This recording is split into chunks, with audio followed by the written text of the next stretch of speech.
просит вовлеченности. То есть теперь вы все должны ненавидеть украинцев. Пропаганда дает шаблоны ответов. Я не разделяю вот эти оптимистичные прогнозы, что война закончится победой Украины. С вот этим тоталитарным режимом придется разбираться россиянам.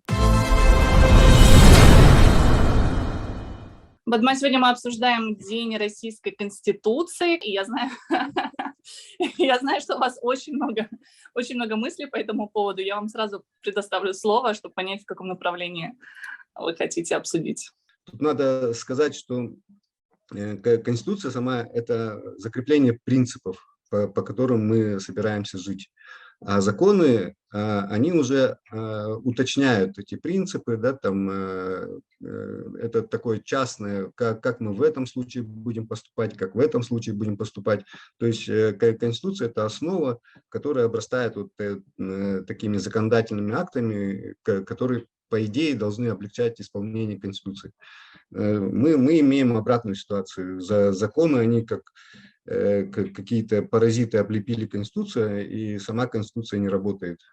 Речь идет о принципах конституционных, да, которые гарантируют демократическое развитие страны. Да, и тут вот, за законопослушание идет во вред. То есть, если мы говорим о законопослушании вот этим законам драконовским, да, которые противоречат Конституции, то мы фактически становимся на сторону, ну, в нашем случае, путинского режима. Да? То есть, если мы соблюдаем их законы, которые противоречат нашей Конституции, да, то мы принимаем их сторону. Вот это вот законопослушание в результате и привело. Ну, по сути, это компромисс. Оппозиции тогда казалось, что при Медведеве что-то изменится, они шли на компромисс. И вот эти вот маленькие компромиссы, которые в результате привели к большой трагедии. У всех есть компромиссы в личном плане, да, там кто-то имеет работу, промолчал, кто-то там еще по каким-то причинам промолчал, и вот все вот это вот так вот накапливалось, а власть становилась все более авторитарной, и сейчас она превратилась в тоталитарную уже. То есть авторитарная власть говорит: сидите тихо, мы сами все сделаем, а тоталитарная, она просит вовлеченности. То есть теперь вы все должны ненавидеть украинцев, всех помазали кровью, и теперь это, я не разделяю вот эти оптимистичные прогнозы, что война закончится победой Украины, и это приведет к смене режима в Кремле. Скорее всего, я надеюсь, что война закончится победой Украины, но она остановится на границах Украины. А с вот этим тоталитарным режимом придется разбираться россиянам. Мы от этого вопроса никуда не денемся. И вот это теперь уже, мне кажется, надолго, потому что тоталитарный режим, он требует вовлеченности, и сейчас у Путина поддержка уже такая помазанная на крови. То есть одно дело, когда ты где-то в стороне, пусть там власти сами разбираются, а другое дело, когда у тебя там погиб родственник или там друг, и ты уже переносишь это все в личное пространство, то есть тут уже с этим все сложнее. Тут еще можно сказать о банальности зла Ханны Аренд. Банальность зла написана о судебном процессе над Эйхманом. Это нацистский преступник, который был непосредственно ответственен за окончательное решение еврейского вопроса. Да? То есть он непосредственно принимал в этом участие, но когда его судили, его защита строилась на том, что это были законы его государства, он был законопослушный гражданин. Он и его адвокаты говорили: а что он мог сделать? Законы требуют этого. Да? Он выполнял законы. Вот Ханна Аренд написала о том, что фашизм держится не на идеологах, а на послушных исполнителях вот таких вот бесчеловечных законов. То есть каждый находит себе отговорку, что я могу сделать, и в результате вот этот механизм начинает работать, все эти винтики крутятся, потому что ни у кого не... Ну, всем сложно задать себе вопрос, а какой закон я исполняю, да, там, и поэтому все просто приходят к компромиссу: это закон моего государства, что я могу сделать? И я вот, как сейчас люди идут, мобилизация, да, там идут на войну, они оправдывают себя именно этим. Сам посыл, что мы должны соблюдать закон в любом случае, и это нас отличает от бандитов, которые захватили власть, он вот, на самом деле ошибочный, потому что когда законы перестают работать на Конституцию, тогда мы не обязаны соблюдать эти законы. Наоборот, наша обязанность как граждан защищать Конституцию от вот таких вот законов. Бадма, вы сейчас проводите такое разграничение, насколько я понимаю, что есть Конституция, которая обеспечивает нас там демократией, право самовыражения, свободу собраний, 3 ветви власти разделенные и так далее. И есть законы, которые, как вы это называете, совершают насилие над этой Конституцией, и там как паразиты превращают ее в совершенно что-то противоположное. Документы, провозглашающие демократические свободы, там, в какое-то тоталитарное государство. То есть вы говорите, мы должны защищать Конституцию, а не соблюдать законы.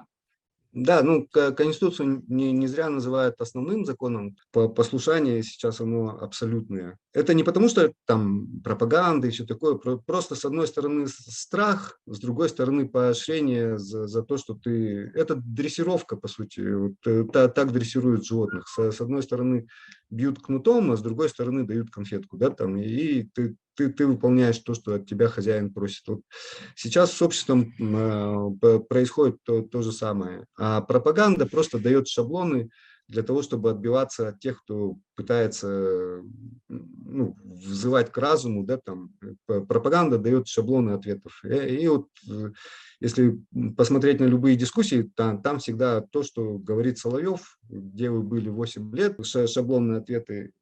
Вот это вот все уже признаки просто тоталитарного сознания. Ты уже не управляешь своим мышлением, а просто поддаешься дрессировке. А чтобы не входить в состояние этого дрессированного животного, говорит, что человеку нужно на что-то опираться. Опираться здесь можно на Конституцию, да? Ну, вообще это вопрос собственного достоинства. То есть все начинается с этого. Нельзя просто не брать во внимание, что вся Европа была создана этими революциями буржуазными. Да, там. Все началось с вопроса о собственном достоинстве. Именно поэтому национальные государства получили такой шанс, потому что самый такой очевидный способ объединиться и выступить против власти, да, против тех, кто обладает там силой, оружием и так далее, это объединиться по национальному признаку, то есть объединиться с теми, кто тебе близок по крови. Да, там, и вот тогда стали говорить о достоинстве нации. На уровне протеста против власти, да, это была такая очень созидательная энергия, и она помогла вот как раз-таки создать демократические государства, потому что те же самые конституции – это продукт революции, то есть потому что всегда жили при одном порядке, революция свергает этот порядок, и надо как-то жить по-другому, и вот люди стали принимать конституции. По-моему, первая конституция была Речь Посполита приняла, а вторая в Европе – это Франция, потом была американская конституция. Но я могу путать порядок. Можно ли сказать, что мы сейчас наблюдаем те же самые тенденции, там, осознание национального духа, национального достоинства в регионах и желание иметь свои собственные законы, свою собственную конституцию? Да, мы видим, что национальные регионы, они активнее, что ли, выступают как общество, да, там, потому что московская интеллигенция, там, российская, скажем так, это больше такие индивидуальные протесты, которые по-разному выражаются, там где-то пикет, где-то выезд за рубеж. На национальные республики действительно они выступают более солидарно и все такое, но тут надо понимать, что есть искажение оптики, то есть выступать могут те, кто за границей, и у тех, кто за границей, складывается ощущение, что они в большинстве, да, там, что вот там за самоопределение, растет там количество людей, которые выступают за самоопределение. Но на самом деле это растет в иммигрантской тусовке. А там, в России, таких настроений, мне кажется, нет. По крайней мере, когда я там был, я вот 2 месяца как оттуда уехал, да, там я этого ничего не замечал. Вряд ли мы увидим становление новых национальных государств, ну, просто потому, что это дорого. Строить государство – это дорого. Вот, я где-то читал, содержание бюрократического аппарата в Германии стоит, по-моему, 720 миллиардов долларов, а в Таджикистане 1 миллиард. Соответственно, уровень государственных услуг, да, вот он в 720 раз там разнится, да, там. Чтобы создать государство, нужно просто много денег, и таких денег у молодых республик просто не будет. Я думаю, что вот федеративные устройства, за ними будущее, потому что, с одной стороны, это государство полноценное, а с другой стороны, это возможность внутри этого государства жить по принципам национальных государств. И единственное, нужно добиваться, чтобы эта федерация работала как настоящая федерация, а не как нынешняя российская. Конституция 93-го года, вы ее поддерживаете? То есть саму, ну, изначальный документ какой был до принятия всех этих поправок? Ну, в целом ее же писали с европейских конституций. По-моему, французская конституция была взята за основу. Так что в целом, да, она гарантирует основные свободы, и это главное. Какие-то частности можно менять, опять же, опираясь на конституцию, там, проводить референдумы и все такое.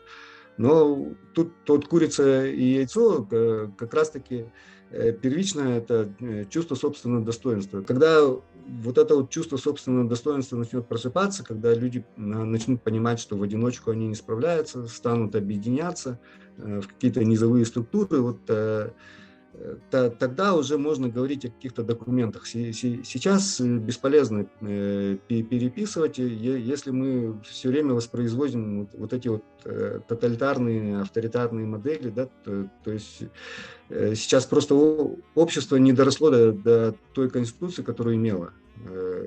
Да, даже со всеми ее минусами, та конституция просто была на шаг впереди развития общества. Как выяснилось, не до конца был прожит этот советский опыт, и, видимо, нужно будет вернуться опять в этот тоталитаризм, чтобы понять, что насколько это античеловеческая система, и